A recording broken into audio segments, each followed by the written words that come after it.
Hi there, it's Olivia. Welcome to my last vlog. So in my first vlog, I talked about the history of music production and streaming. In my second vlog, I talked about how digital streaming has changed the content of music itself. So to end this series, I'm going to talk about the varying opinions on Spotify that people in the business have, both those coming out of the speaker and from behind the scenes. So I'm going to start with an anecdote about someone that you may have heard of, Taylor Swift. From November 2014 to June 2017, none of her music was on Spotify. Upon removing everything from the streaming service, she wrote an essay in the Wall Street Journal defending her choice by saying, "It's my opinion that music should not be free. The landscape of the music industry is changing so quickly that everything new, like Spotify, all feels to me a bit like a grand experiment. I'm not willing to contribute my life's work to an experiment that I don't feel fairly compensates the writers, producers, artists, and creators of this music." While her catalog eventually made it back on Spotify, her argument is one example of a common sentiment. Spotify doesn't pay its artists fairly. Spotify pays anywhere from 0.006 to 0.0084 of a cent for every individual stream. You can imagine how measly that would be for an indie artist whose songs don't get more than a few thousand plays. So even for huge artists like Taylor Swift, who get a substantial chunk of money from streaming, up to 70% of all the payment from streaming goes to the artist's record label, not necessarily the artists themselves. According to TechCrunch, this contributes to the streaming problem. The problem is that the labels push artists into exploitative record deals where they only get a tiny share of the royalties, and the labels keep the rest. Inequality between record labels and their recording artists has always been an issue. Spotify is just another form of it.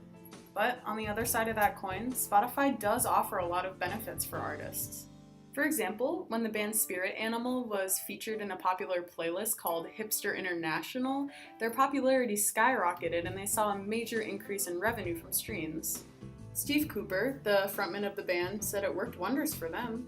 The cellist Zoe Keating publicly shared her revenues from various online music distribution platforms. She noted that she had similar issues with Spotify, but she also said, "I think Spotify is awesome as a listening platform.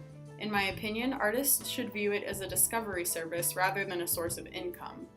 It also costs very little for an artist to actually upload music onto Spotify. From there, it's really easy for new listeners to come across their music. If some of those listeners become dedicated fans, they'll support the artist by either buying their merchandise and or going to see them play live." Damon Krukowski of the band Galaxy 500 admitted that even though he has issues with Spotify, he still pays $9.99 a month for a premium subscription.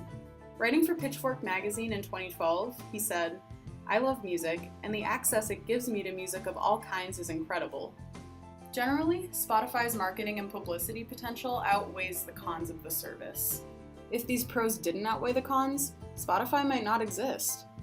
But that doesn't mean there still aren't divisive ethical issues with the platform. Should we have to pay more to use it? Should artists get paid more and labels paid less? One solution is to turn Spotify itself into a record label, similar to how Netflix now produces original content.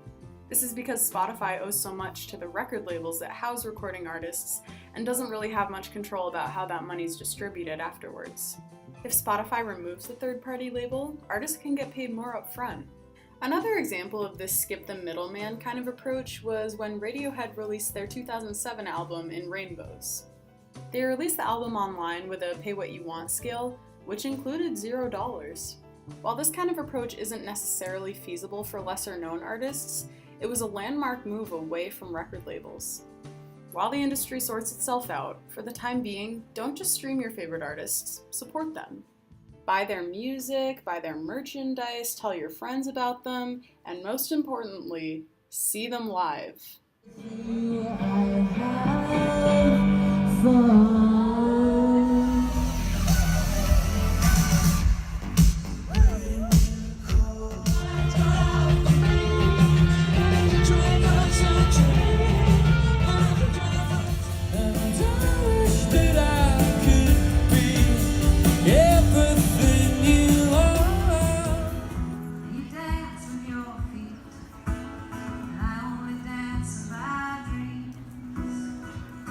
best part, isn't it?